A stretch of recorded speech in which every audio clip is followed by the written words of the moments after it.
Welcome to another episode in Voice of the Disabled, produced by Adapter Chicago Productions and broadcast by Chicago's very own CAN TV station. I'm Joel Margolis, your host, and with me today is Mr. Rob Rotman, originally a native of the town of Maquoketa in Iowa, but many years resident in Chicago. Right. And we'll be talking today about what life is like and how the world feels to you when you are a double minority group member. Rob, it's my understanding that you have a disability. Right. And you've lived with that for many years? Right, really since I think a small child. My sister and I both lived with. Ever since you've been a small Right, child. And both your parents were Jewish. Right. So you're very definitely Jewish. Right. So this puts you in the position of being a minority group member as a disabled person. Right. And also being Jewish, you're part of what is arguably the world's oldest minority group. Okay, yeah. Before we get into your feelings about that, I'm sure our viewers would like to know something about your general background. Were you born in Iowa? I was born in Iowa in a small town called Maquoketa. My dad was from Dubuque, Iowa, which was north of Maquoketa, and then my mom was from Brooklyn in the Bronx.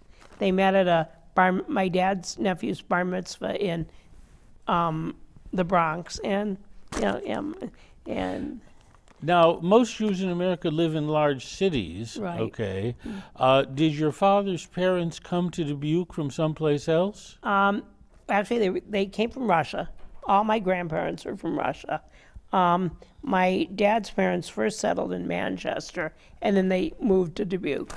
Manchester is also in Iowa? In Iowa, yeah. Okay, so your father was born and raised in Dubuque? Dubuque. Okay. And there was an extensive Jewish population in Dubuque, yeah.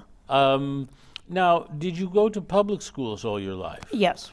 Okay, both elementary and high school? High school. And then your college education? The University of Iowa. I lived there, actually I lived there 14 years. I got my BA in 1977. I moved back to Iowa City that fall and just stayed there until I began my graduate degree program.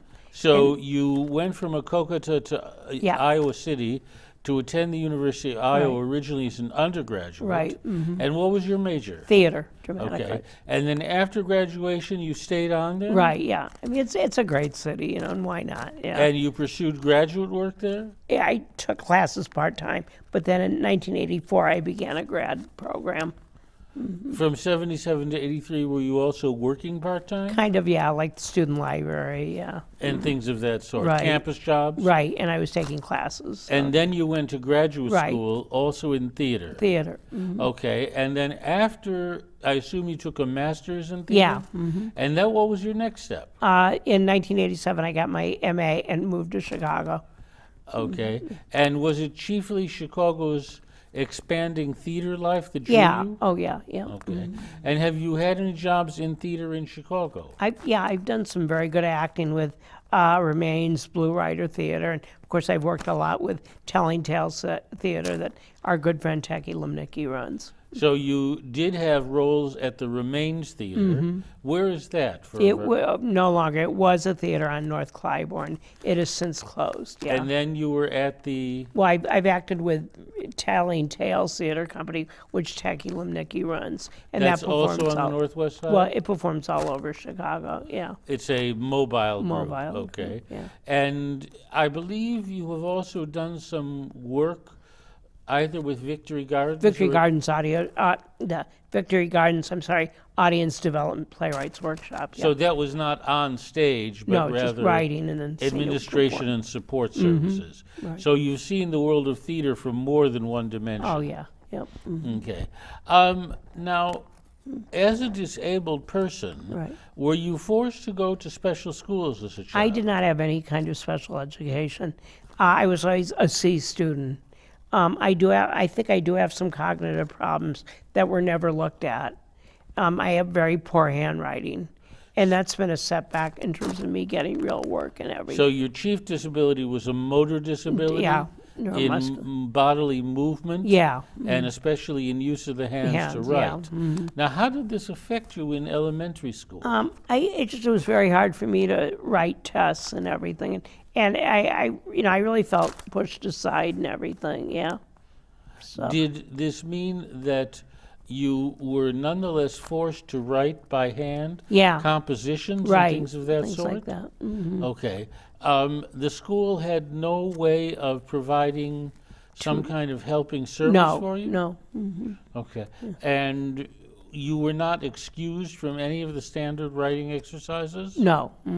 Okay. Now, did you also go to high school in Makokata? Yes. Okay. And there again, you were entirely in mainstream classes? right. So you were still living with the same disability? Right. Okay. Right. But forced to cope Right. with it at the high school Right. level? Now, at the high school level, were you ever given any kind of therapy or support No. service? Physical therapy or physical education I stopped doing in 9th grade. And Were you excused from that? yeah. Okay. Yeah. And when you got to the University of Iowa, okay, was there any special help for you? Not really. No. Yeah. Okay. But at the university level, Right. okay, did you find other disabled students? Not really that much in the early 70s. This was in the 70s. Not really. Now, at the elementary school, were you the only disabled student? Well, there were other kids, but they were in the special ed class. Yeah. You were never placed in special ed? No. Was there any reason given for Have that? no idea. Yeah. Okay. But at university, Right. okay, was there any organization for disabled? Not really. No. I remember this was really in the early 70s, before the disability rights movement really became reality. So. So you were left largely, Right. if I may put it Right. this way, to function on your own? Right. Okay. And as a child with a disability, okay, how was that regarded by the others in your elementary school class? They picked on me. Yeah. In what, could you give me an example of what Well, there you was a PE teacher who didn't let me play with the other kids because he thought it was unfair for the kids to see me playing and everything. And so, and those were the days when, if you weren't a jock, and this happened to me throughout my whole school career, I was, you were worth nothing. Yeah. And at the high school level, okay, where you were also in mainstream classes, were you expected to write just as much as other students Yes. despite your handwriting difficulty? Yeah. I see, okay. Now, at either the elementary or the high school level, did you have any teachers who reached out to you as a disabled person and gave you any emotional support? Yes, there were a few. There was a woman, Agnes Evans, an English teacher, who I had when I was a sophomore, and she was really supportive of me. And it's interesting, since we're going to be talking about me being Jewish, she was talking about Alexander Hamilton, who I think should be familiar to a lot of people. And I didn't realize she taught me that he went to a Jewish school when he was a child. So, that's probably a topic for another show. Right. In the world of theater, Right. okay, there are here and there some plays that have disabled Right. characters, okay. Did you ever play one of those roles? Not really, no. Okay. As a matter of interest to our viewers, do you think that you would like to play the role Yes, of a yes. disabled person?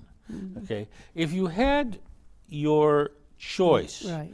of a variety of different characters, such as the Hunchback Richard of III, Notre Dame, or Richard III, yeah. Richard III, Right. or I believe there is a disabled person in the Carson McCullers play, A Member of the Wedding. Right, not in Member of the Wedding Inn, Ballad of the Sad Ballad Cafe, of the yeah. excuse me, Ballad of the Yeah. Sad Cafe.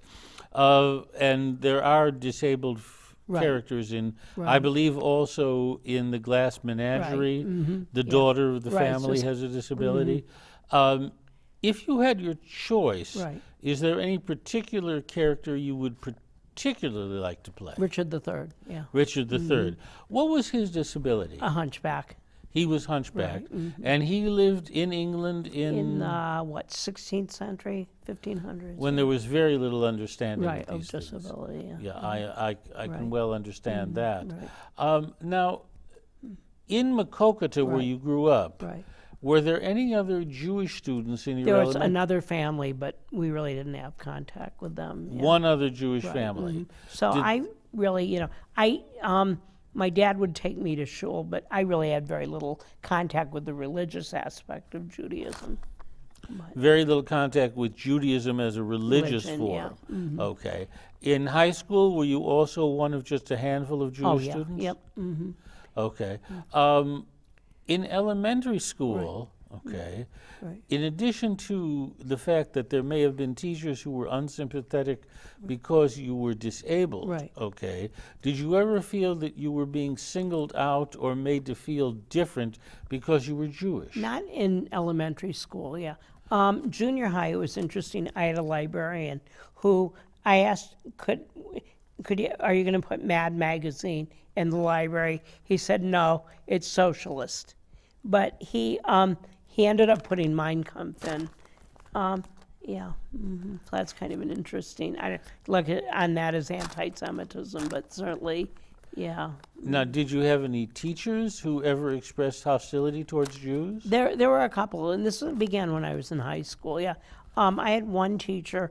I don't want to mention his name to protect his guilt, but he told this snarky joke about this rabbi is talking about, oh, we've had these two actresses and a singer convert, and some guy from the back yelled, and I don't think I better repeat the punchline for this show, but it was very mean. And so he thought he was being funny, the teacher. And of course, he met Elizabeth Taylor, Marilyn Monroe, and Sammy Davis Jr. That was one teacher who Right, basically pandered to an anti-Semitic image. Was he the only teacher? There was another teacher who made a snarky little joke about how this teacher is asking the kids what they did on Christmas morning, and some of the kids talked about opening presents, and then a kid named Saul said, "Oh, we don't celebrate Christmas. We just go down to the family store and thank God for Jesus Christ." And when he said that, was there any response from the class? The kids broke out laughing, yeah. And Okay. I don't think they understood the full impact. Did the teacher say anything about that? Not really, no. He just let it Right, pass? Okay. Now, at the University of Iowa, okay, did you ever have experiences in which you felt you were being singled out for being Jewish? Not really, no. Okay. At the University of Iowa, did you have at least some contact with Jewish students? Oh, yeah. Hillel and, yeah. Was that primarily religious or more of a social Social, yeah. A social But interaction? the thing about high school was there was another teacher who was very unhappy emotionally, intellectually, and she really started a barrage of me getting picked on. She started a... Barrage of causing me to get picked on because I was Jewish. Now, how did she Would start say, that? "Watch out, or I'll get my gas chamber after you." And then she was a very unhappy person, so I think she was using me as her scapegoat. Did you ever make any protest to the principal? Yes. Not to, well, actually what happened was, my dad called her up and said, "Please stop it." And she goes, "Oh, Mr. Rotman, I have nothing but respect for, your religion." But it suddenly grew to be an ugly thing. And what happened was the kids would just sit on the windowsill and go, "Add Jew, add Jew." And then another teacher, the teacher that told the snarky joke about the two actresses and the singer, kept saying, "Well, why didn't they fight back? That's what I don't understand. Why were they in those camps and they weren't willing to fight back?" Yeah. Now, at the university level, okay, when you encountered Jewish students, were they primarily also from Iowa? No, all over. A lot of Jewish students from are from Illinois and Iowa that go to the University of Iowa. Yeah. Did you ever compare notes with them on Not their really, no. You yeah. didn't, okay. But- So, growing up, both in elementary school and high school, Right. okay, did you feel that being Jewish was something that created an isolation for you? I think kind of, yeah. Especially the way I was picked on for being Jewish. What was really interesting was that we began to start studying the Holocaust, and I gave a teacher named Kirk Datto a copy, I'll hold it up, of the book Night by Eli Wiesel. And he was so touched and moved by the book that he literally had his students read it as long as he was in Maquoketa. Of course, it's been 40 years, so I don't know if they still read that. But the Holocaust really opened up for him. He was a high school teacher. A high school teacher, yeah. Did he teach literature? No, world history. World history. Okay. So in that situation, Right. okay, you were providing someone with, can I call it, a degree of education about Jews? Right, yeah. I provide, yeah. Okay. Did you ever do that with any other teacher in high school or college? Not that I can think of at the moment, yeah. Okay. In either high school or college, okay, did you ever have anyone who was not Jewish express any curiosity, not in a hostile way, but in a genuinely intellectually curious way, either about Judaism or feelings about being Jewish? Yeah, I mean, I had friends who talked about it, and they were interested in the Holocaust and everything. I think especially when I was a grad student, it was during the AIDS crisis, so there was that sense that the Holocaust and AIDS have so much in common. So in that case, Right. okay, the 80s, Right. okay, as AIDS was spreading, Right. okay, you felt that there was some connection between the Jewish experience in the Holocaust and the experience of gay people and others who contracted AIDS? Right. Okay. Was there any other venue in life where you had felt a connection or a solidarity with another disadvantaged group? I think black people. Ah, Because I grew up during the 60s, and I think that I had the understanding of how I grew up with a black family, and they face their own racism. So I understood what it is to be different. Yeah. now, was this a black family in Maquoketa? Iowa City. Okay. Was there any black population No, in Maquoketa?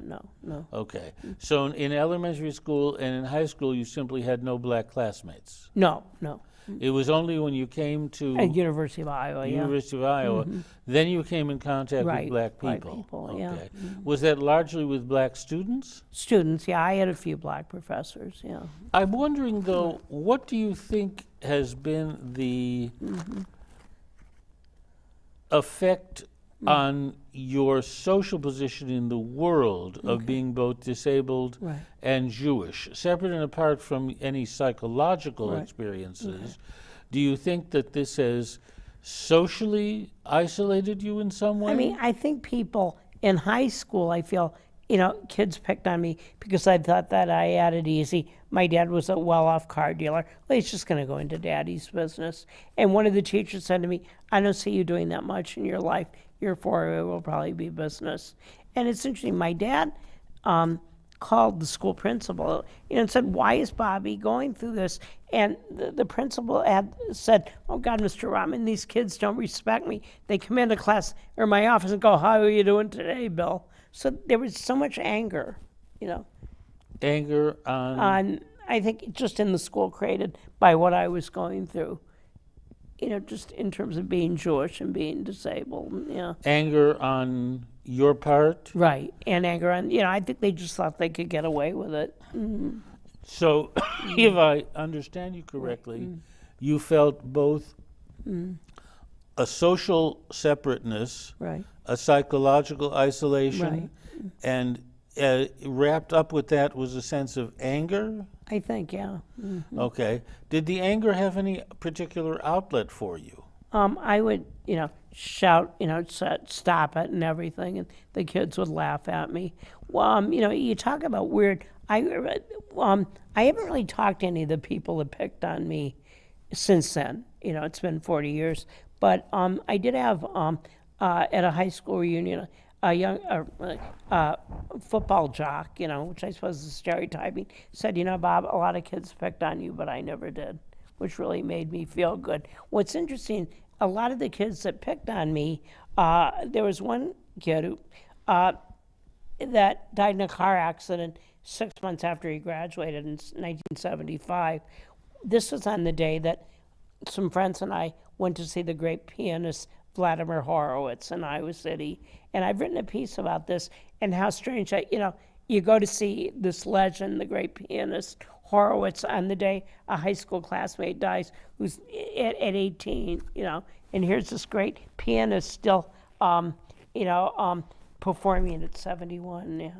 Was that largely a sense of contrast for you? Yeah. Okay. Now, when this student who was an athlete came up to Right. you, okay, had he been only a high school classmate? Yeah. Not elementary No, school? no. Okay. Did he just come up to you and start talking Yeah, it this was way? at a high school reunion, yep. Okay. Do you feel he was being accurate when he said, "I never picked on you"? Yeah, oh yeah. Okay. And how did you respond to him when he I said that? said thank you, yeah. Okay. I think one thing I tried to do, is I try to teach people about, things about Judaism, about Tikkun Olam, about, an interesting author I read that they might like, for me, I think the greatness of Fiddler on the Roof is that it really taught people things about Judaism. And Okay. Yeah. So this takes us into the whole area Right. of educating people Right. from the majorities Right. about the life of minority group members. Right. Okay. Now you say that you sometimes talk to people about Judaism. I was picked on, so I'm trying to educate people that they have an understanding of what the Holocaust was about or what being Jewish was about, yeah. And when you tried to do that right. with people, this was in your college years largely? Yeah. Okay. Assuming that these people were not making some anti-Semitic comment to you and that they were at least willing to listen somewhat, what kind of responses did you get? I think positive. People were glad that I helped them learn and help them be enlightened about my experiences as a And Jewish. as a result of doing that, Right. with these other people, Right. teaching them at least something about Judaism, about Jews, how did you feel? I felt good. I felt empowered, yeah. Okay. I mean, I think, it's important, I kind of feel many people may remember the TV miniseries Holocaust. And I know there's some problems with it, but I think it opened up eyes for people about the Holocaust. My second mother, Linda, had oldest sister Gail Beck, is a woman who was a child during World War II, and she was so impressed by Holocaust and what it portrayed that I think she had an understanding of why her father was away at war. You say your second mother's... My stepmom, Linda's sister, yeah. Oh, so Right. you came to have a stepmother. Right. How? Right. What happened to your mother? Well, she passed away, and then my dad married. Okay. How old were you when your mother passed away? 14. Okay. Now, at age 14, Right. a young person Right. is already somewhat aware Right. of their identities. Right. Okay. Any 14-year-old would experience the death of the mother as a loss and a very difficult loss. Did you feel, being both disabled and Jewish, Right. did your mother's death feel to you like an additional form of cruelty I think, yeah. or an unfairness in yeah, life? the world, yeah. Okay. Do you think, as a result of your experience as being both disabled and Jewish, do you think that it led to any resentments on your part? No.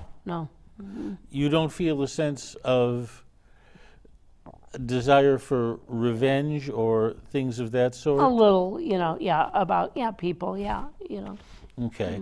But I mean, it taught me, life isn't a lollipop, life is not a Life lollipop. isn't a cabaret, yeah. Well, I think many of us have heard the line "Life is not a cabaret," Right. relating to the musical Right, cabaret. But life is not a lollipop. Lollipop full of rainbows, yeah. Does that come from cabaret? No, I just made it up, yeah. You made it okay. Well, Yeah. thank you. I think you've shared Right. with our viewers a way of encapsulating Right. a Yeah. clear-eyed view of reality. It's interesting. Two more anecdotes. I had a friend, Tish Jones, at Iowa when I was in grad school. The name was? Tish Jones. She was in grad school. A student? African-American woman. And she once said, Rob, what's good about Jews is you educate your children in their history. We don't, black people don't educate their children in their history. And I suppose that's a topic for another show. But I think that is a topic for another show. But when she said this to you, that Jews educate their children about their history, black people don't, had it been your experience of other Jewish students that their parents had educated them? I think so, yeah. Okay. Yeah. As a result of being both disabled and Jewish, you've had a variety of experiences, some of them rather difficult or unpleasant, but do you think that it in any way has added dimensions to your life? I think it's made me stronger, more empathetic, more aware. More aware of the world around me, So it sounds as if there's been a gift as well as a disadvantage. And I think our viewers will find that a very interesting comment. I want to thank you for sharing so much with us on these deeply personal topics. Thank you. And I want to thank all of you in the audience for once again visiting us at Voice of the Disabled. Today my guest has been Mr. Rob Rotman, a man of the theater, who has had some remarkable experiences as a double minority group member. And I am Joel Margolis, your host, hoping that you'll join us again for another episode in Voice of the Disabled, brought to you by Adaptive Chicago Productions and broadcast by CAN TV.